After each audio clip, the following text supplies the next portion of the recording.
Hi folks, welcome back to the Addicted Bookworm. Happy Saturday. Wow. Alright, so this is actually going to be part one of my TBR reading blog for today, and then when I come home later on today, I will read more of the book and do a part two. So I actually have read actually read 10 chapters of this book, so I am on chapter 25, and there are a total of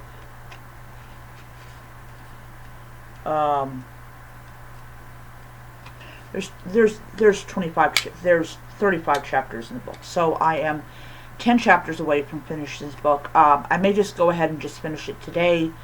And so there will be a book review. All right. So anyways, so we learn a little bit more about the death of Oscar Riley. Found out that somebody dumped his body. Don't know if the man was alive or dead when it happened to him, but he was put in a shelving compactor. I have no idea what that is because I've never been to college before. Yeah, somebody really hated him. So of course, oh,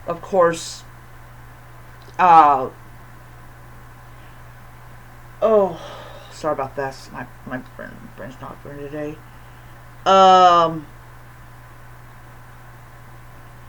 Charlie.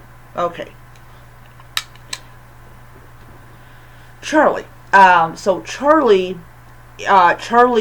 is made the temporary interim director because he has the skills that the university needs until they can get a more permanent person. And of course, Diesel is invited. Of course, because everybody likes Diesel. Not everybody, but most of the people there love Diesel. And here's the thing. No sooner is he made the interim director, but we have someone else that comes on the scene. It is a woman, and she is very angry that once again she got passed over for the job, even though he's an intern and not a permanent director. Before that, we have a guy called Porter who Charlie sees pulled up in front of his home, and then later on he is found dead. Then we have a break-in in the director's office, and no idea what the person was looking for. This has turned out to be a really interesting book because we have two dead bodies. We got a woman who is angry at being turned down for the job. At least she thinks she's been turned down for the job.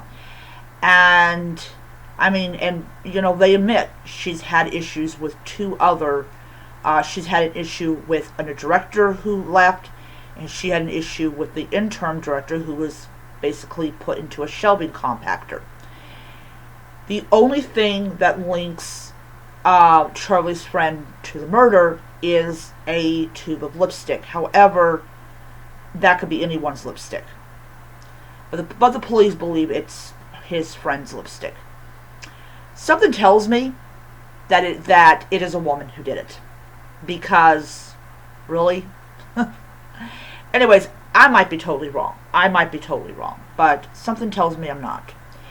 Anyways, another thing that we also discover is that his nose was broken prior to his death.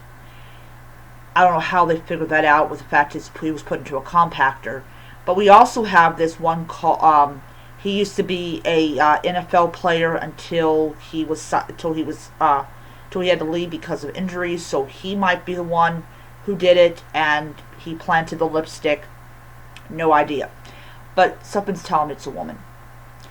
Anyways, I have 10 more chapters to go in this book. I am not going to read any more of it until I get home. And I am working on getting through Operation Bouncy House on my Nook. So I'm going to be reading that one as well. So I'm going to try to get through to chapter 17 of that book, and that will end day 1 of the 5 days section that is in the book. So yeah. So if I get that read by the end of the month, which is going to be in about 3 days, then I already have another book chosen to read after that book. All right, I will leave you guys at it, and I'll see you guys around.